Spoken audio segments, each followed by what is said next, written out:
So today, the question that I have for you is, what type of life do you want to create for yourself? Do you want to create your own story, your own career, or are you comfortable letting life take you wherever it may be?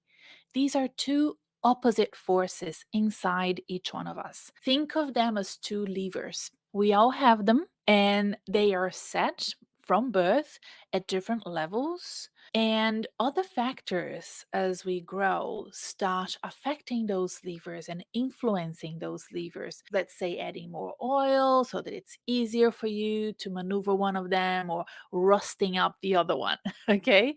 Now, tell me this. Do you think of yourself as a productive person? Are you a person that can deal with change in your career, in your professional life, in your life overall? Do you have the will to pursue your career goals?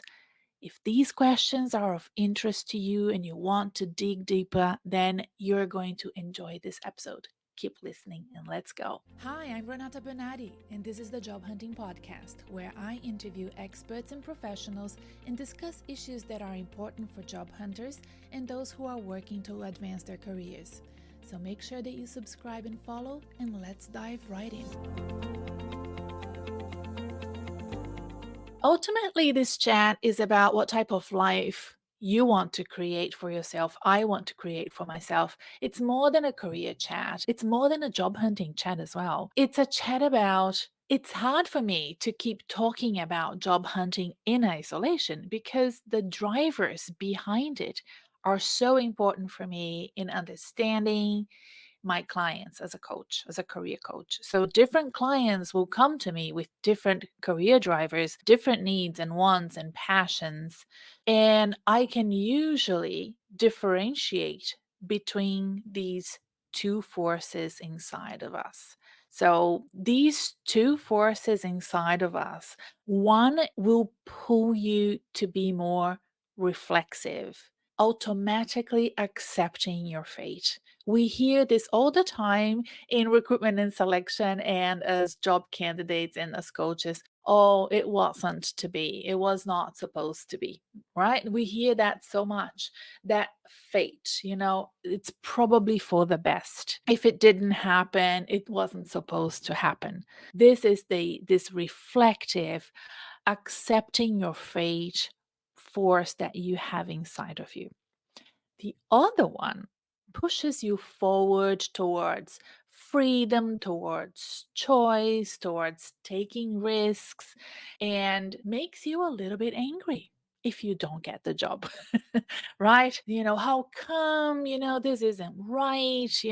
I was the best candidate. I can't understand why I didn't get interviewed or I didn't get the position. And I also see that happening when I work with clients, right? And it can be that the same person will sometimes accept their fate and other times will be a bit more angry and upset about their fate. And there are, what I see mostly is individuals that have a tendency to always be more accepting and others that have a tendency to always be more angry. And I say anger here with caution because I don't want you to feel like this is the negative way of being. It's not. I want people to have that force inside them, that, force that takes them forward, that wants them to do better. If you use it for good, and this is what we're going to talk about here today, if you use it for good, it can actually be very helpful for your career. So we're going to talk about these two forces, but I want to know, do you agree? Which one resonates more with you? Can you think about situations and examples in the past where you've used one force and not the other? Which person, of these sort of two yin yang kind of personalities, which one do you feel you fit more towards? So I will tell you that I'm more of the force that pushes you forward towards freedom and choice and risks. And I have friends and I have family members that feel like they are more of the reflexive, automatically accepting their fates kind of people.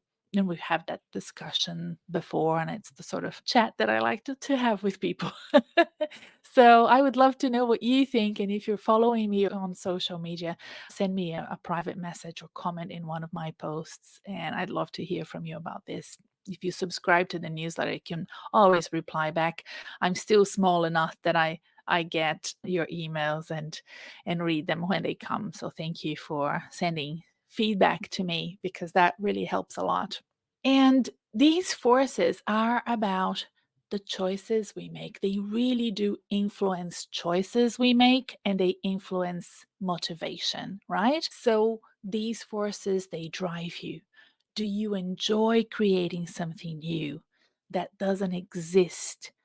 Or do you enjoy the pleasures and the comfort of what you have achieved? I'm kind of extrapolating here from the two forces, but I want to explain it a little bit further. So, in psychology, we explain these two forces as the pleasure drive and the aggressive drive. This is kind of very old kind of concepts in psychology. They're very Freudian, and I know things have evolved, but they're still, a classic and is still very valid, right? So the pleasure drive, the one that helps us meet our biological needs, it's an important drive to have, the drive to rest, to take a break, to enjoy life, to eat and absorb all the pleasures in your life.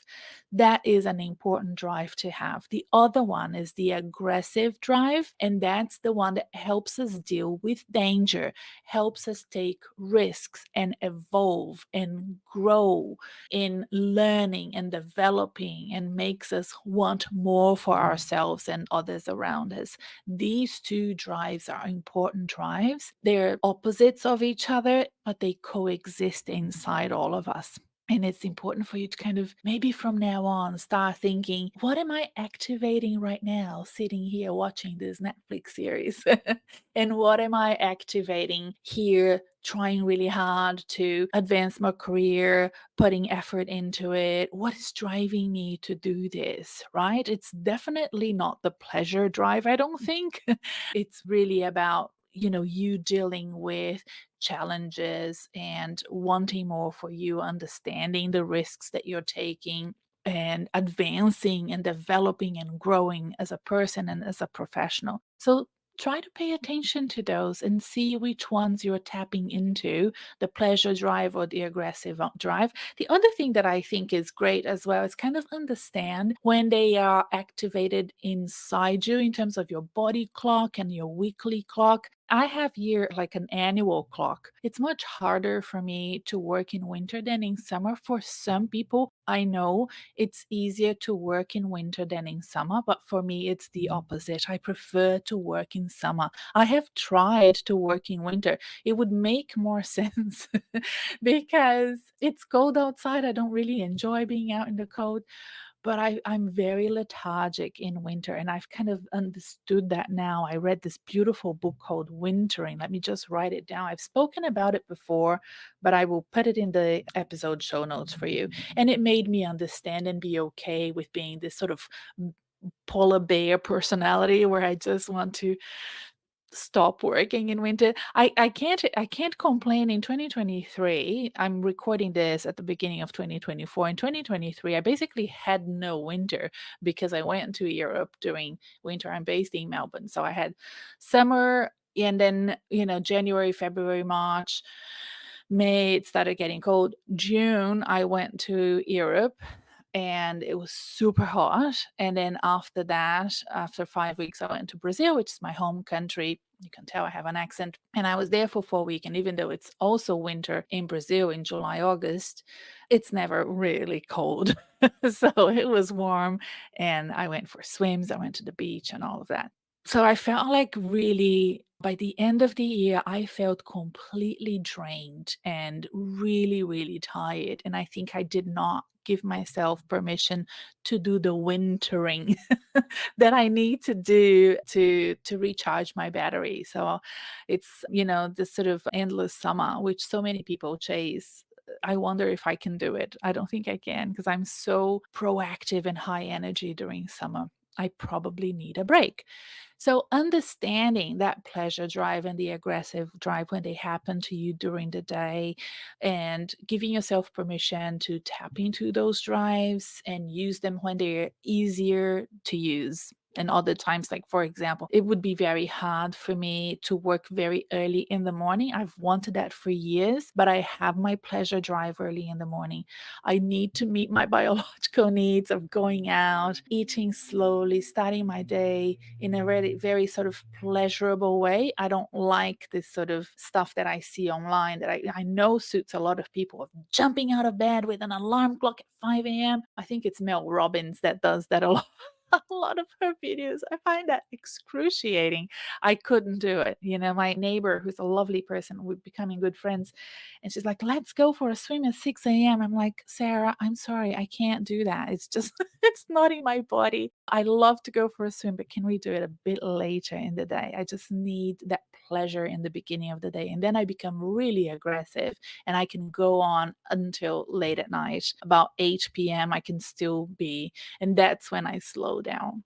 So, understanding what your body clock is, I know it's possible to change it, but at least identify how you are naturally and then try to change if you need to or if you want to. I want to share a few secrets with you in this episode. I've highlighted 3 secrets that I decided to share with you. And the first one is this: usually, my clients come to me using their aggressive drive, right? That makes total sense to you now, right? They feel irritated.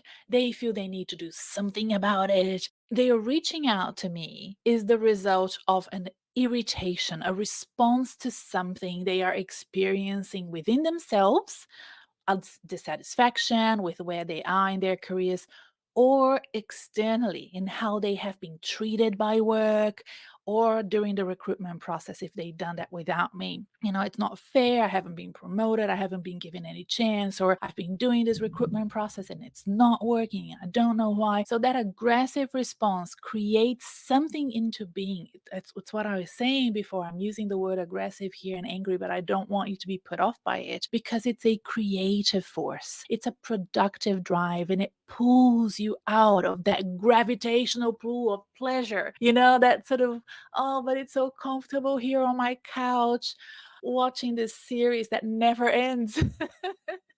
If you've been following my newsletter at this point in time, I'm watching The Wire. I know I'm like 20 years late, but I love it.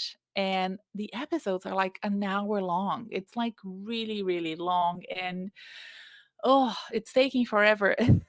So to pull me out of that gravitational pull of my couch and the wonderful series that I'm watching, I need to have some sort of dissatisfaction in my life that brings me to, okay, let's get out of this funk and let's go and do and get things done. Let's record this episode because people need to hear these ideas, right? So I'm very passionate about serving you, and service, being of service is my go-to. Like I know it's kind of woo-woo to say that, but it's true, and I think it's also genetic. My grandfather, my great grandfather was of a man of great service. My grandfather was a man of great service. From my dad's side, they were both Rotarians and governors and founders of Rotary clubs. And so I feel very much that I tap into that, and I need to do it. I need to get these ideas out. It bothers me if an idea I have for a podcast takes forever for me to put out there for you. It makes me angry with myself. So there you go. So that aggressive response really does create something into being. It's a creative, productive energy that pulls you out of that gravitational pull of the pleasurable life, the state of change and transformation that you need to have to engage in career transition and career change and getting a new job. And that's why it's so hard for people to go through job search by themselves, because the lack of accountability just pulls you back to the couch. And the pursuit for a better job and career needs to begin with the aggressive drive. And people don't realize that. And then I have a second secret for you that I want to share. Even if you feel that you are more inclined to be comfortable and in the pleasure drive, which is fine. It's a natural, thing that happened to you in your DNA. We are all naturally aggressive drive mode driven as well. We are all naturally generative. That's what they say in science. Because when we are young, we need to learn how to walk. We need to know how to tie our shoes. We need to learn the alphabet. We need to know how to talk. We need to, there's lots of things that we need to know.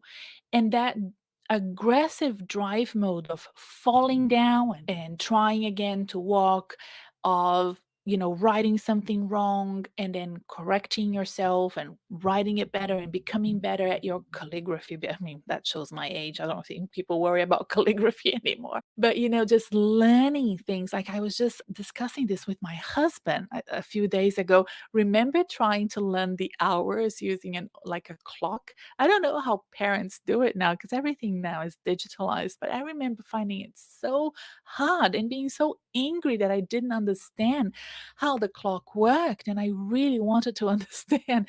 And that is natural to us. That's what makes us learn, that aggressive mode to be better, to learn, and to grow. What happens then? And that's the secret. We learn, the system beats that energy out of us. The system beats that energy out of us. We learn to comply.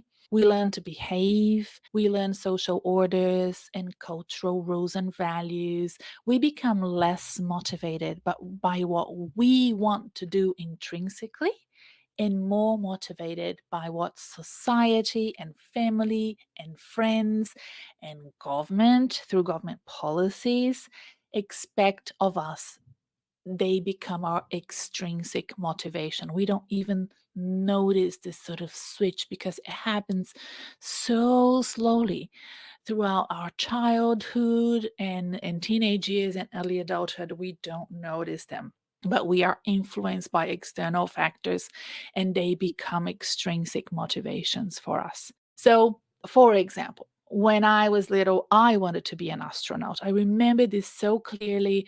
I lived in an Air Force base. My dad was an academic. He taught in the university there, the Air Force University, and we lived there. And our next door neighbor had these rockets in his dining rooms, and men had just gone to the moon and back. I was born in the 70s, so I was really fascinated by space. I still am. You know this if you've been reading my newsletter, that my favorite TV series of all times is The Expanse. If you haven't watched it, go watch it. It's not just my favorite, everybody's favorite. Like, you know, really important people love The Expanse for a reason. It's so well made and so accurate, as accurate as it can be in terms of going out into space. Anywho, that was beaten out of me because I was first Brazilian, second a woman, and third, all the things I can't even remember. But I remember people, my mom telling me, and I don't blame her. It was just, it was just what people did, like, I don't think you can be an astronaut. You're Brazilian and you're a woman, and that doesn't happen here.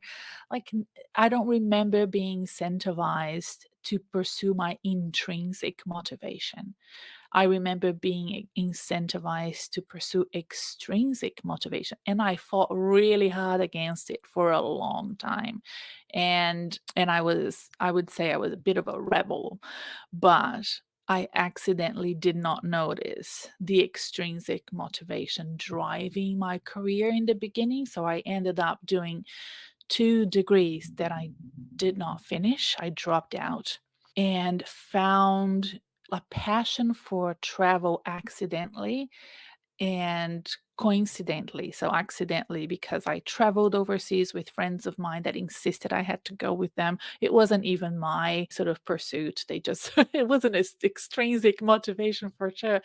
But once I traveled, I was fascinated by the world. And then coincidentally met my husband who worked for airlines, and I started my travel business and I loved it, and for many years I loved it. And that became a passion that became a business that was completely intrinsic motivated. Nobody believed it was going to work.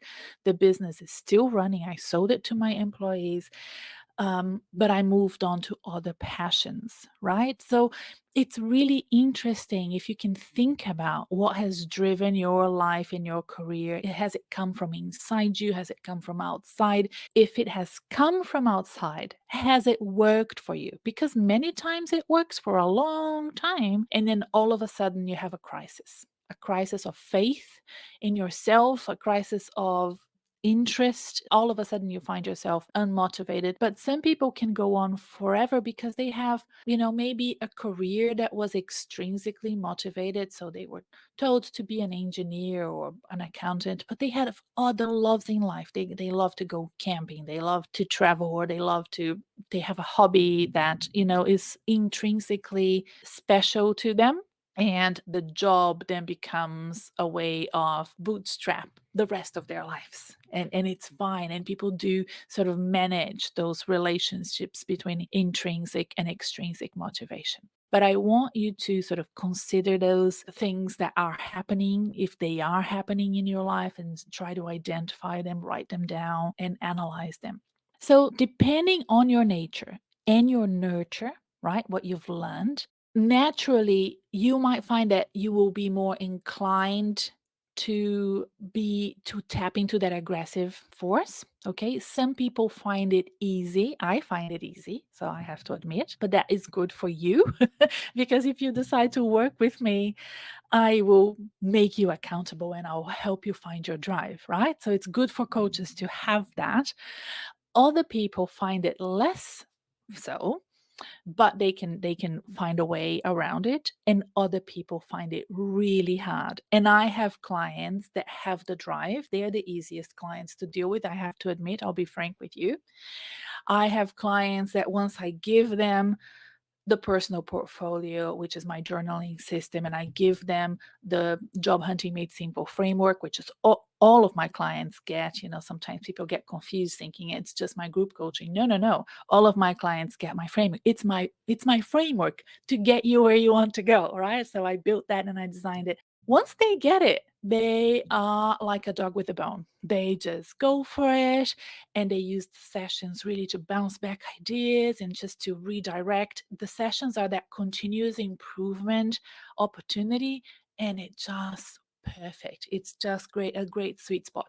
Other clients I have found use the sessions to reignite the habit and the discipline. They may have fallen off the wagon a bit, and they might need the session for me to reinstate and maybe identify the gaps or the reasons why they've fallen off the wagon, and then we go again, and it's completely fine. And then other clients find it really, really hard to tap into that aggressive mode. They are usually very uncertain about their motivations, their intrinsic motivations. They find it hard to tap into that. And it could have happened over time that they just lost themselves. And usually, when I work with clients like that, they're usually very burnt out and their brains are on survival mode, so fight and flight mode. And what I do is I ask them to take a break, and I say, let's take a break. Sometimes the break idea comes from them, which is great. I have clients that said, okay, I'm going to pay you. I want to start, you know, 6 months from now or 3 months from now. It's paid for because I want to guarantee my spot, but I need a break. Like, I can't even talk about it right now. Like, I'm so exhausted. And that has happened quite a few times immediately after the lockdowns and the pandemic. But I still get clients where I say, look, it's not the right frame of mind to start job hunting when you are like this. So why don't you take a holiday? Can you afford? Is it possible? So we kind of slow down a little bit so that the person recovers their brain. The brain is lost. It really, you may have experienced this. Please let me know that it's not just, my sample of clients. I have a feeling usually when I go and I teach as well, I teach career planning to master students. We discuss this with, a very big cohort, usually over 100 students. And I find that happens to them as well. So I'd love to hear from you if you think I'm sort of speaking to you and if it's resonating. So for that reason, I think it would be great for you to do this exercise to understand what drives you. Think about what you visualize before you go to sleep. Making something, the process of going through the step by step of getting a project done, or do you visualize the actual achievement and you enjoying the achievements? I'll give you an example. When I am about to sleep and I am thinking about things, I'm usually thinking about the process. So I mentioned to you before that last year I went traveling, and I remember going to bed, in the months, not just the weeks or days, the months before the travel, and thinking about the step by step of me getting ready to travel, what I had to pack, what I had to buy, what I had to do, the sort of things that I would do when I was there in terms of the process of, setting myself up to work from overseas, which was a big thing for me. I worked throughout my 2 and a bit months away, and I enjoy that visualization, right? Whereas other people tell me, and sometimes it happens to me as well, but other people visualize them enjoying the actual trip, being on a beach and drinking a pina colada, or, walking in the streets of Paris, or just enjoying the actual achievement of being there or doing something. And I find that boring. Every time that I try, I find that so boring. Like, I do that for 5 minutes and it's done. I don't wanna do that anymore. Even if I'm thinking about, like, amazing things like winning the lottery, I am thinking about what I would do, how would I split the money, who would get money from me, what sort of investments I would make. It's not me enjoying the life of a millionaire. Are you like me? I don't know. I've had this discussion with people before, and I am made to feel a bit of a weirdo. So let me know if there are other people like me there. And I've listened to a podcast episode where the father and son, I'll put the link below. One is a doctor, the other, I actually don't know what he does, but it's such a good show. I'll put the link below. And it's where I got the inspiration to do this episode for you. And the son is more of the achievement visualization, and the father was more of, like me, like the process visualization. I want you to think about what you visualize when you go to bed. If you haven't been visualizing anything recently, I understand. Think about it, when you were a child, maybe younger, it's even better, because then you really know that sort of that inner you that might have been masked by extrinsic motivations. And if it's the process of making things, then you can link that to that aggressive, generative, productive drive, that mode of pursuit that will help you not only in career advancement and job hunting, but other projects that are hard to engage with for some people. You might find it easier. If it's the actual thing, then you're more tapped into the pleasure mode of enjoying the things that you've achieved in life and being comfortable with them, and that calmness and the enjoyment of that. Both things are true, both things are good, and it's ideally you would have a balance of those two in your life. Okay? So when you do your visualization, think about how you feel. Do you feel capable? Do you feel competent? Do you feel content? Right? I bet you do.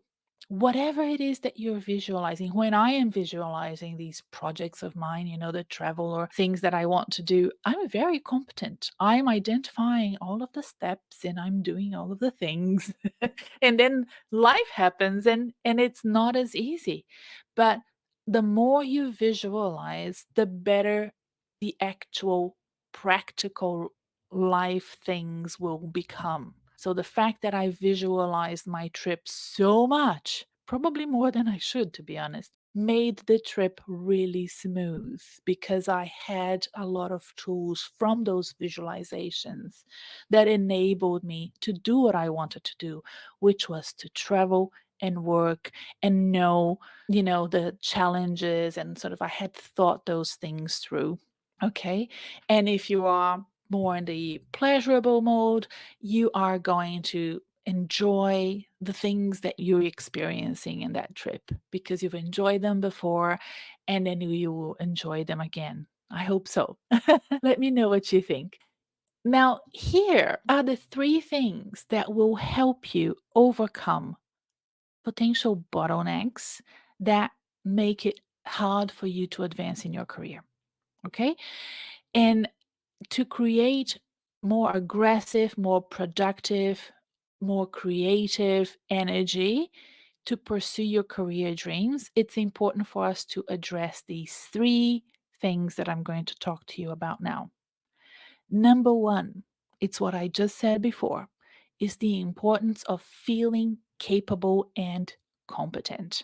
Okay? This idea of feeling capable and competent is very hard when you have little to no experience in something like job hunting, like career advancement. You may have been very good at your job, but the competency and the capability to move up the ladder in an organization in the corporate world requires a different set of skills from actually doing the job.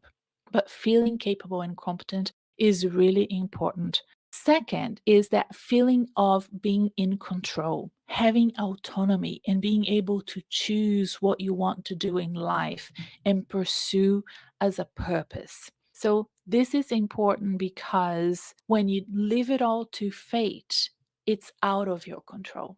When you leave it all to external forces, you have no autonomy. You are unable to choose your future and take control of your career. So coming back to, my favorite topic of choice, career planning, career design, career sustainability, that feeling of being in control is important.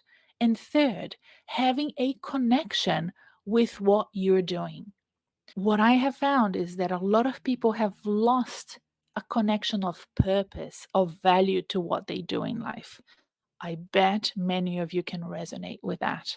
They come in, they do the work, they come out, they are not seeing the value, or they don't feel passionate about it anymore. They don't see other people having purpose and value around you, in a sense that what you are investing time in is something that is intrinsically motivating you. It might be extrinsically motivating you because you're earning money and getting a salary from what you're doing and keeping the lights on and the bills paid and all of that. It might be a job title that is extrinsically motivating because it looks good on paper and people value it, and externally it all seems fine, but inside you, it's eating you up. Okay? So let's repeat. Here are the three things that will help you overcome the bottleneck that you may be experiencing in your career that makes you unable to take your career forward. Okay? One, you need to feel capable and competent to take your career forward. Two, you need to have a feeling of being in control and having autonomy and being able to choose what you want in life to take your career forward. And three, you need to be connected with what you're doing. And this may sound like woo woo, and I know there's a lot of controversy about, oh, you're not passionate about your work, or oh, passion, that's BS. Guess what? You're competing with other people. And if they show up in an interview competing with you and show passion and purpose and meaning, and you don't, people will notice and they will be chosen as the candidate, and you're not. If it's only extrinsically motivating you to pursue this job that you're applying for, it's not intrinsically motivating you, your chances of success in a competition are smaller than you think, because there are different things that make people make decisions in an interview format. Some of them they can't even put their finger in, but a person that is really aligned with the role in value and purpose, it inspires and it transpires in a job interview format. I feel like this is another secret. I should have called this a secret, but I didn't. Okay, so let's call it a secret. I've changed my mind. So, secret number three, these three things I just spoke about are not just good to haves, they are important psychological needs that lead you to intrinsic motivation, recruiters, bosses, your colleagues, your friends, people around you, they won't be able to exactly put their finger on what it is that's emanating from you. But, if you're intrinsically motivated and feel competent and feel the control and you're connected to that role that you're applying for, let's say it's a job interview, you will be the preferred candidate for a job or a promotion. It's usually a person who has these three things nailed down that get the job. Okay. Now, my role as a career coach is to get my clients there. And I have my expertise, which is, behind the walls of my client coaching program to develop these three things with my clients. Without these three, it's hard to pursue a project like a career advancement project or a new job or any other project. Okay. It's not just about career. I want you to sort of expand this learning in other aspects of your life. So by tapping into your aggressive drive, you become in charge and you start making your own path in life. If you delegate that to others, your employer, for example, you are taking what is given to you without much option and without autonomy. It may be comfortable in the short term, but risky in the long term because it takes away the competence you need to engage with the world when things go south. Okay. So that was, another secret that I needed to share with you. That competence that people lack in job hunting is very similar for somebody that has stayed in an organization for a long, long time. I have clients that had been in the same organization for 2 decades. Okay. And that lack of competence in job hunting is very similar from somebody that has not had a job for 7 years, 10 years. Okay. I have clients that have engaged me after staying home to raise kids and they come back to the workforce. And I find that lack of competence very similar. Because if you've been in an organization for that long, you haven't had to have that fight in you, that aggressive drive in you. Okay. So, confidence and competence you need to deal with change comes from you tapping into that lever of that aggressive drive where you are in charge and you make your own path in life. And people that have squiggly careers, like myself, know very well how hard it is to start over again and again and again. But it makes you stronger, more resilient if you're able to spiral up by the challenges that you encounter and you see those challenges as steps instead of stones. So we can change our minds to become more aggressive, generative, and pursue our career projects. This is kind of meta that you need to be generative with your own mind to be generative with your career. Does that make sense? Like, what if I am more of an easygoing person, and I need that energy and it's so hard for me to tap? How do I do it? Right? It's okay. I have plenty of clients like that. And I think that that's very, very possible to do. But be good to yourself. Do it slowly, gradually, and over time. Don't try to change too much all at once. People often underestimate the transformative power of small steps and they overestimate how much they can change in a month or two. Okay? So take it slow, build it gradually over time.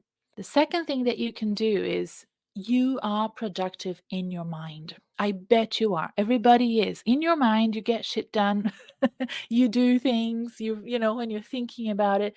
Now you need to apply that to real life. You may need a model, a framework. That's why sometimes working with a coach helps or doing a program helps because it can translate your projects into being with a bit of a sprinkle of pragmatism and reality into it. Because sometimes when we visualize and we dream about things, we don't take that to market to experiment. So, having conversations with people to get advice, mentoring, and coaching is a great way to engage your dreams with the world. And thirdly, listen to your calling. I don't say listen to your inner voice because we have so many voices inside us. Usually they're contradictory and not always helpful to us, but we often dampen our calling. We bottle it up, and we need to find that calling and tap on it, build on it, strengthen it. Like a muscle when you go to the gym, this is physiotherapy for your career pursuit. Find the pain and make it stronger again. Okay? Like when you go to the physiotherapy or when you go to the gym. So, what are your next steps? Let's talk about next steps that you can do to continue this pursuit for your aggressive drive and balancing it with your pleasure drive. I will continue to address these topics in my podcast. And in many ways and in different ways, I have already addressed them in episodes in the past. We have a huge archive now, over 200 episodes. So search our archives for great episodes. And I'm going to suggest 174, job search not going well, question mark. Here is why and how to fix it. And you can look for others, just go and have a look at the names. But I would recommend you listening to that episode. You can also sign up for my newsletter, and I will continue to keep you accountable. Every Tuesday, you will get a newsletter from me, and that reminder will prompt you to listen to another episode, read what I have to say. Maybe I'm, running a special free masterclass like I am this time when you're watching this episode. In the week that you're watching the episode, I am running a free masterclass for job seekers. So I would 100% recommend you to attend the masterclass, engage, ask questions, and consider looking at the other services and free resources that I have on my website. Engage with it. Use your aggressive drive that you have right now because you've listened to this very long episode, and keep on going. Get into the flow of it and use that aggressive drive as often as you can. Okay. All right. That's it for today's episode. And it's been a pleasure. I'm so glad that it's out there.